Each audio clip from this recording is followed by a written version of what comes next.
Concordo plenamente com Josias. Me parece que essas bravatas ou provocações, ou, enfim, palavras lançadas à multidão nessas manifestações, pouco ajudam, na verdade, nada alteram, né, a situação processual, do ex-presidente.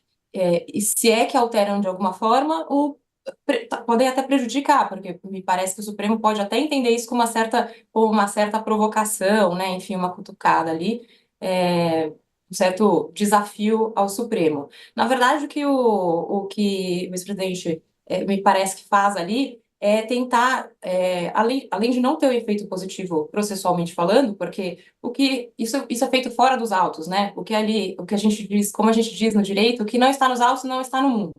Então, isso é uma coisa feita a extra autos, que pode ser entendida como uma provocação, mas processualmente ali ele não está acrescentando nada, não está trazendo nada de novo nos autos.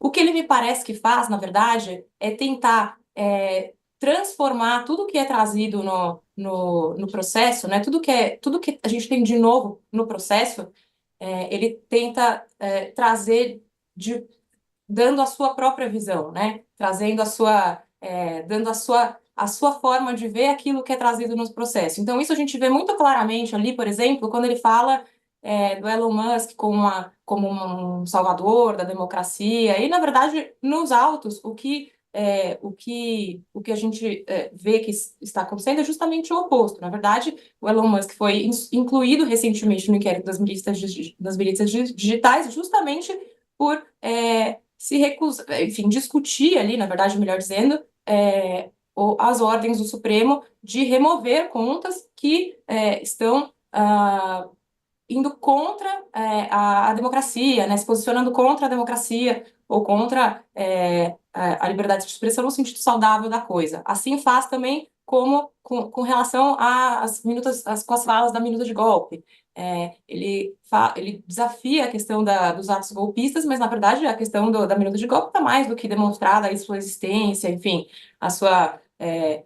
por diálogos, pela própria apreensão da minuta de golpe. Então, ele, na verdade, ali me parece querer dar uma outra face para apresentar para o público o que, na verdade, está colocado no inquérito de forma desfavorável, ele procura apresentar de forma favorável para o seu público. Não, e Agora, a doutora gente... Jamile, Perdão, pode seguir. por favor, Natália, pode perguntar.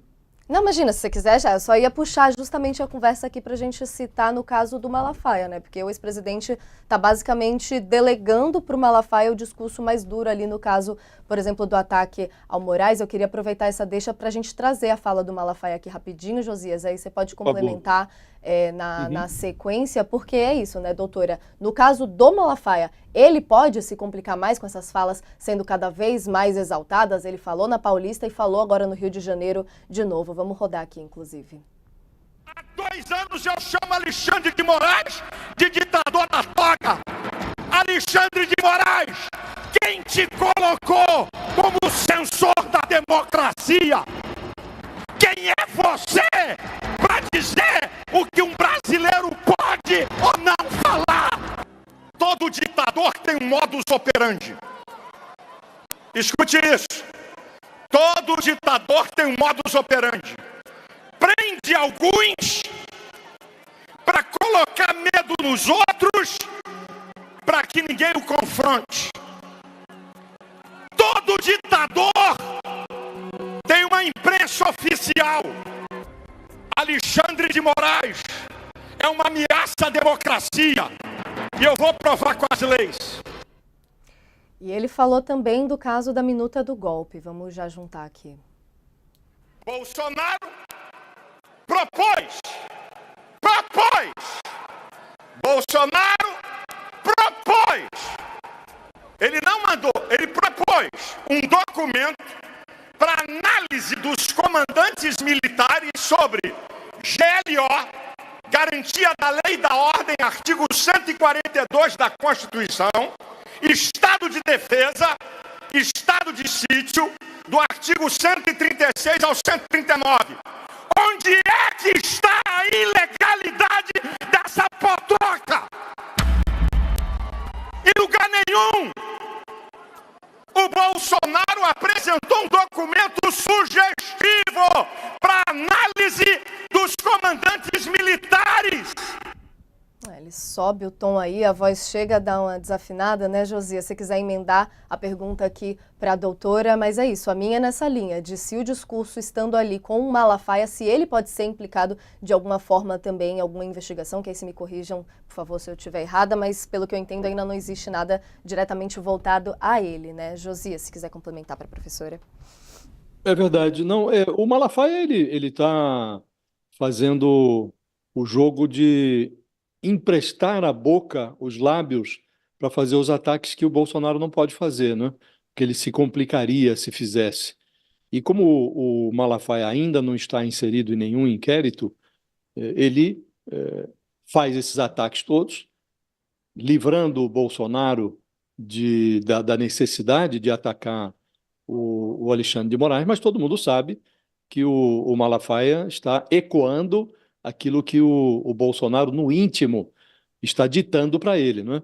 E essas coisas que ele fala de minuta do golpe, estado de defesa, nós temos que analisar a conjuntura, né? Nós tínhamos saído das urnas, o Bolsonaro tinha perdido, o Lula venceu as eleições, e qual é o nexo de um presidente que saiu derrotado nas urnas expor aos comandantes militares uma minuta propondo estado de defesa, estado de sítio? Nós estamos vivendo uma atmosfera de absoluta normalidade, né?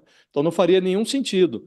E ele faz crer que era tudo natural, que isso era uma coisa absolutamente natural, que o Bolsonaro agia dentro das prerrogativas de um presidente. O que tem de mais o presidente decretar um estado de sítio depois de uma abertura das urnas que revelaram a derrota dele? Então, tem um quê de cinismo na argumentação, né? Mas acho que o judiciário faria um bem a si mesmo, o Alexandre de Moraes faria um bem a si mesmo, se ignorasse essas provocações, não acha, professora? Que a essa altura, é, decretar alguma ou adotar alguma providência judicial contra o Malafaia seria fornecer a matéria-prima que eles desejam para reforçar a pregação segundo a qual o Alexandre de Moraes está agindo como um ditador. Não lhe parece isso, professora? Bom, tendo a concordar, Josias, tendo a concordar, eu acho que assim, a gente tem visto, né, esse modus operandi já há algum tempo, né, com o Daniel Silveira, com todas aquelas pessoas que assumem essa voz, né, no sentido de assumir as provocações para atrair uma certa reação, que é atrair a reação que é a reação desejada para alimentar essa narrativa, né? Então é todo esse círculo.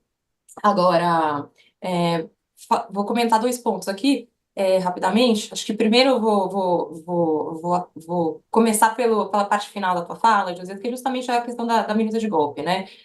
Concordo contigo no sentido de esse verniz de normalidade, a gente acho que sim, é totalmente falacioso, e vale aqui a gente lembrar o conteúdo dessa tal minuta, né? Além de não ser uma simples proposição de LO para análise, na verdade, vale lembrar que assim, o que estava proposto nesta minuta, né, a ideia dessa minuta, era justamente a remoção do Gilmar Mendes, do Alexandre de Moraes e do Rodrigo Pacheco. Ou seja, era que fossem removidos do poder membros dos dois outros poderes da República, né?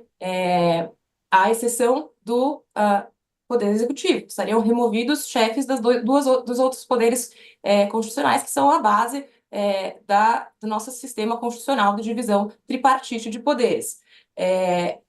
Isso é textualmente o tipo penal de abolição violenta do Estado de Direito e de golpe de Estado, que são os crimes contra o Estado Democrático de Direito, que é justamente os crimes que se investigam nesse inquérito instaurado para investigar Bolsonaro e afins, e do bojo do qual foi apreendida essa minuta. Quer dizer, não é uma simples proposição, né, de minuta, não é uma simples ideia, é uma forma, uma ideia para uma sugestão de remoção dos outros dois poderes que têm a função constitucional de moderar os atos do poder executivo. E sem esses poderes, sem chefes importantes desses poderes, membros importantes desses poderes, a ideia, então, era que o executivo reinasse sozinho, digamos assim.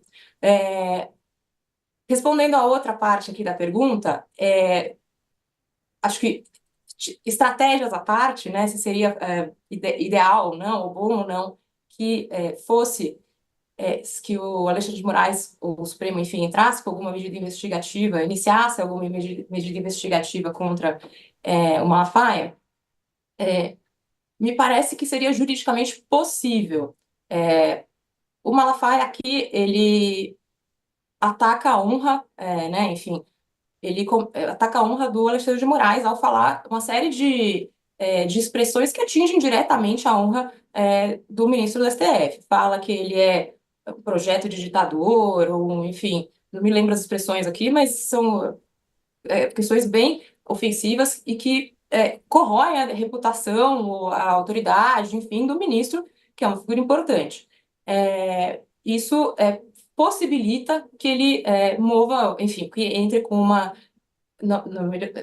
primeiramente com uma medida para processá-lo por crimes contra a honra, que aí seria uma medida, enfim, que compete a ele, e no limite pode-se pensar na prática também de um atentado contra a própria democracia também, como esse que nós falamos, uma vez que ele estaria falando ali na frente de uma multidão, incitando eventualmente o ódio contra um poder constituído, tá? É importante a gente lembrar que sempre que a gente analisa essas questões enfim, a prolação de discursos ofensivos, discursos que podem ser caracterizados como de ódio ou não, versus liberdade de expressão, é interessante a gente ter em mente que, assim, a liberdade de expressão existe e ela é constitucionalmente protegida, garantida. A gente tem o direito de ter nossa liberdade de expressão para nos exprimirmos da forma como quisermos, mas a liberdade de expressão ela não pode ser usada para dar guarida à prática de crimes. E isso é um entendimento já